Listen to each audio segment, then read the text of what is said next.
Hey everybody, and welcome to this week's Space School webinar series.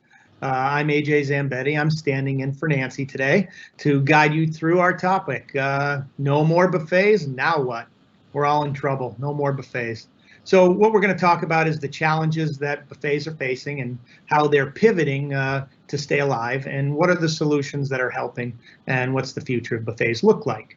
I'm your host today. I'll be walking you through this. I'm the all-you-can-eat buffet expert. We have Valerie Medeski. She is Where's the Beef Lady. Rachel Kern. Do you have any more sweet potato pie? So they'll be talking to you today. And today's game plan is we're going to discuss the key headwinds buffets and self-service lines are facing across the industry. We're going to hear from an industry professional on some of what the landscape looks like for them in certain industry, in the casino industry. We're going to talk about solutions and what solutions are available to help people pivot during COVID, and what is the future of the buffet? Is it going to stay the same? Are they going to change? Or are these changes going to last? And is everything going to take effect? So I'm going to turn it over to Rachel Kern, and she's going to walk you through the first step of navigating a buffet. All right, thanks, AJ. Good afternoon or good morning, everyone. Okay, so starting in March, as we all know, COVID-19 really challenged every single food service operation, but it really challenged those that were built around a self-service model, and buffets especially. So we're going to take a look at a timeline now of how buffets were affected starting in March. So in March, as we all know, there were many shutdowns, so that required buffets and self-service lines to pivot very fast, which resulted in operational changes such as online ordering for curbside pickup and third-party delivery. And some even pivoted to then create a drive-through.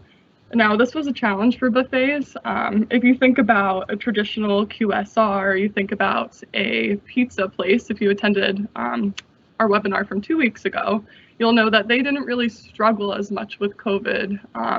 Most already had drive-throughs, or they were already partnered with third-party delivery services. And they already offered online ordering, so it wasn't that difficult for them to figure out, whereas buffets really relied on in-person dining and being physically within their location. So they struggled with that, but they did pivot, and they have been offering other solutions.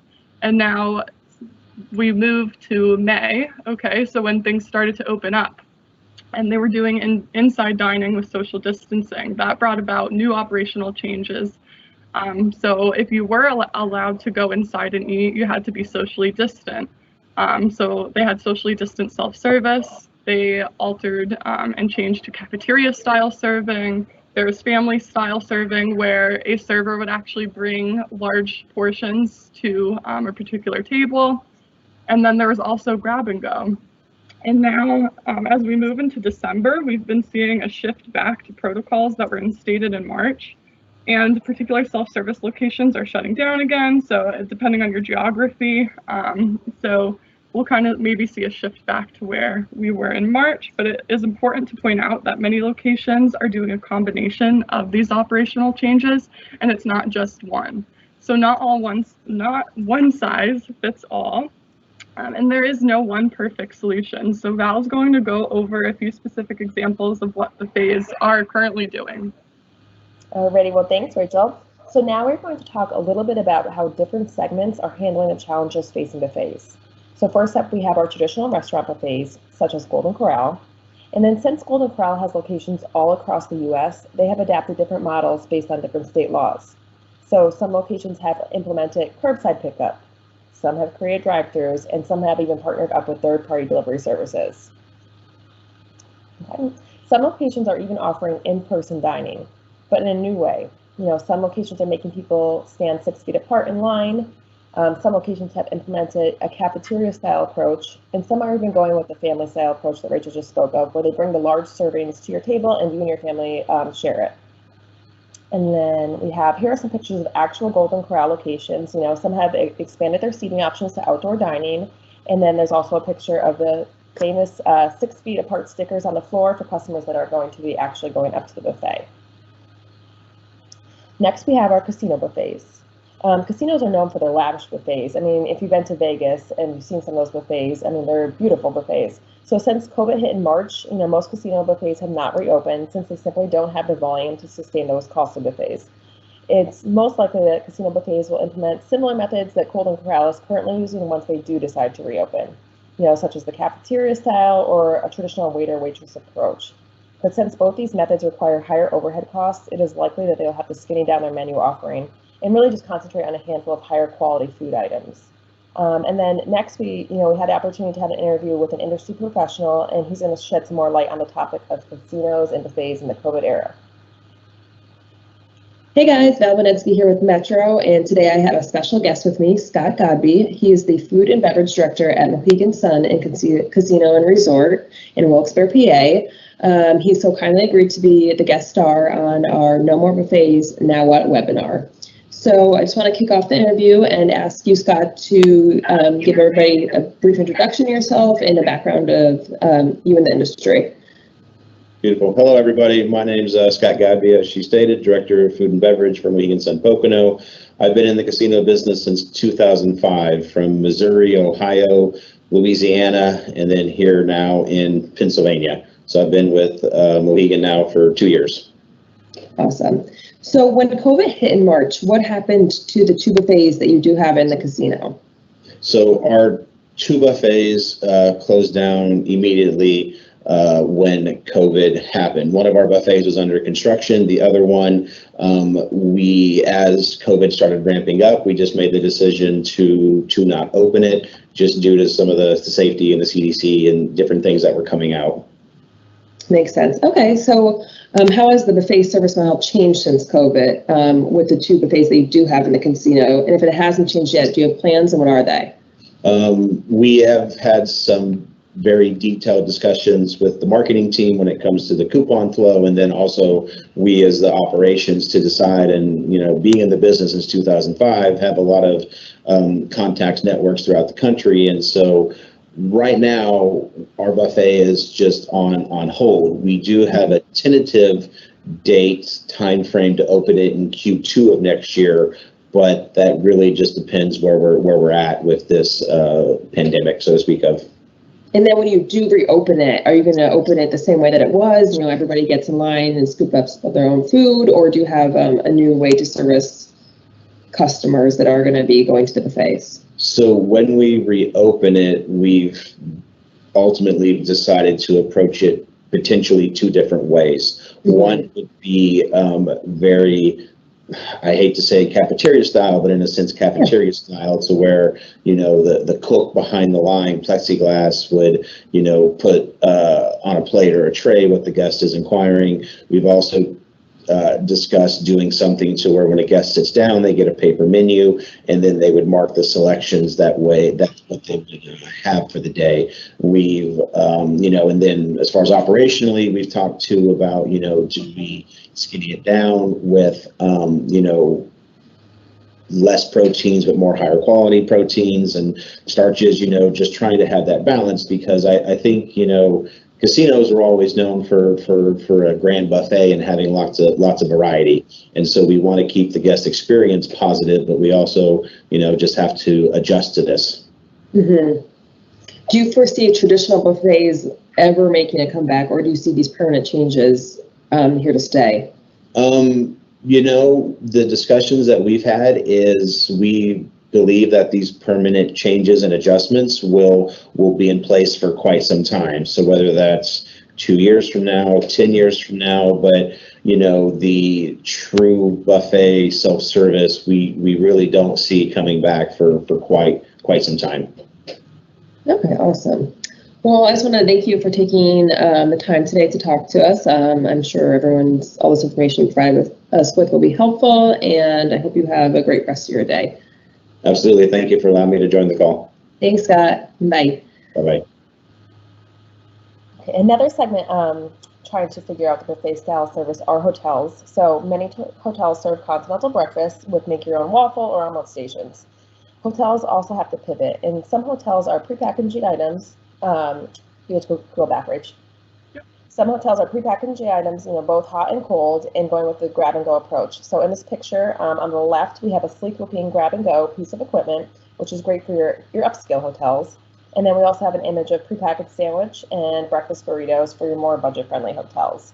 And then on the next picture, some hotels have also implemented delivery right to your room. Most hotels that are opting for the delivery method are going with the traditional brown bag approach with a variety of items right in the bag. And then lastly, we have our grocery segment. In the last 5 to 10 years, we have seen grocery buffets explode. People love the convenience of picking up their grocery and dinner all at the same time. Most grocery stores have closed down their buffets and are going with the prepackaged items and with the more grab and go type approach. So they are actually even offering their grab and go options as an item that someone can purchase for curbside pickup as part of their weekly grocery haul. And now Rachel is going to dive into some shared trends and new needs. All right, thanks, Val. So across all the different segments that Val just talked about, there are a lot of shared trends and new needs that are universal. So the very first one would be sanitization stations for employees and customers. That's the top priority of every employer right now, is to keep their employees and their customers healthy. So having sanitization stations either at the start of a self-service line or at the entrance and exits of locations. There's been the shift of staff to more traditional service roles, and you actually heard Scott in that interview talk about that a little bit. So he mentioned that a lot of their chefs and other workers will be shifting to help in the cafeteria service style after the buffets do open up. There is also a new need for staging areas for curbside and delivery orders. Now, again, not every buffet has done curbside and delivery before, so they needed to pivot and try to find areas to stage these orders for prep and then also pickup. And then that also brings about to-go container management. So to-go containers aren't something that they, used to have to stock. So now they do, and they needed to find a spot for those to go. So we'll go over a few solutions that are good for to-go container management. There's a shift away from the very large condiment dispensers that were shared up at, within buffet lines, and now there's a shift to single packet condiments. So where are people going to be organizing those? And then there's also a new guideline to help adhere to the CDC guidelines within buffets, where flatware and dinnerware can only be used once. So if you used your first serving, somebody's going to come up and take that away. If you want a second helping, they're going to give you new silverware and new dishes, which creates more silverware and dishes needed to be organized. And then there's also going to be time constraints as well. So you can't really go into a buffet, sit there for 3 hours and really, take your time and get a lot of plates like AJ likes to do. So you're really going to be able to go in and sit down for about 1 to 2 hours. All right, so now we're going to go over some solutions that are helping pivot. And if you're a Friends fan, then you'll recognize this GIF of Ross Geller trying to get their new couch up to their apartment. Okay, so for some sanitization stations, the two on the left are really great for employee PPE stations. So it's important to have a designated area with all essential PPE and sanitizer. It makes it very easy for employees, and it's something easy to check to see when you're low and you need to replenish. The two items on the left on the right are sanitizer dispensers. So these are great to, again, position at the entrance of self-service buffet lines if you're utilizing that model, as well as entrance and exits.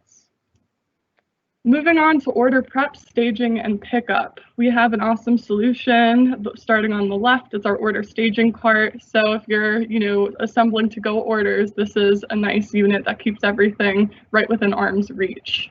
Moving to the right, you see a mobile order pickup with a station with a sign. This is great if you're having a third-party delivery service or customers coming into the store to pick up orders to go. It also comes with label holders so you can organize by name. And then the two items on the right are great for curbside pickup. So we have our deep ledge utility cart with built-in ledges, as well as our Max Q cart with handles to move a lot of meals at once. All right, So here is a picture of how you can utilize shelving to organize to-go containers. So this is just a great way to keep things organized. You would just think that you'd throw them on the shelf, but that's how things get disorganized. So you really want to utilize ledges to keep items from falling off the back and the sides. And you also want to use dividers to be sure everything has a specific section to stay tidy. All right, we mentioned dish and condiment organization. Dish management, our poker chip dish dolly, as well as our side load polymer dish cart is great for that. And our countertop condiment tower is good for organizing single packet condiments, as well as our condiment cart, which can be wheeled out to the curb or pretty much wherever you need it to be. And now we're going to shift and talk about the future of buffets. And we wanted to really stress that buffets are not dead. They're just changing how they operate. So if you are doing any research on buffets, you'll see articles that have differing opinions saying, like buffets are dead. And most people are saying, they're not, they're just pivoting. And we really agree with that. There has been a shift in job descriptions for employees, which we talked about. So if somebody was working in the back of house and they could shift to either helping serve in cafeteria style, bringing meals out to the curb, various things like that.